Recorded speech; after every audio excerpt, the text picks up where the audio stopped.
అండి అందరికీ సడన్గా వాషింగ్ మిషన్లోంచి వాటర్ లీక్ అవుతున్నాయి. ఎందుకో ఏమో తెలియదు కానీ వాషింగ్ మిషన్లోంచి పెద్దగా సౌండ్స్ వస్తున్నాయి. ఏమైందా అని డోర్ ఓపెన్ చేసి చూస్తే అబ్బాయి ఎంత ఘోరంగా అయిందంటే లోపల బట్టలన్నీ చుట్టుకున్నాయి. మేమైతే షాక్ అయ్యాము. ఎందుకు ఇట్లా అయిందో అస్సలు అర్థం కాలేదు. ఇప్పుడైనా వాషింగ్ మిషన్లో బట్టలు నేనే వేసేది, కానీ ఆ రోజు నైట్ నాకు కొంచెం కుదరలేదని మా చెల్లి వేసింది.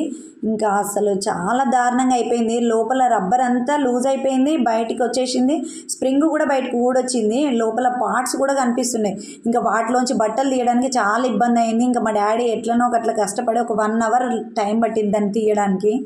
రీజన్ ఏంటో అర్థం కాలేదు. ఒకవేళ సరిగ్గా వేయకపోయినా డోర్ సరిగ్గా క్లోజ్ అవ్వదు కదా.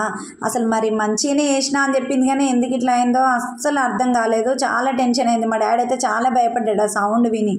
కొంచెం వచ్చిన సౌండ్స్కి అయితే చాలా భయం వేసింది. రేపు టెక్నీషియన్ పిలిపిస్తే ఆయన ఏమంటాడో. నైట్ టైమే కాల్ చేస్తే నైట్ అయిపోయింది కదా రాలేమో, రేపు పొద్దున వస్తామని చెప్పిండు. ఇంకా వచ్చినాక చూడాలి వాళ్ళు ఏమంటారో ఏమో. నాకైతే చాలా భయం.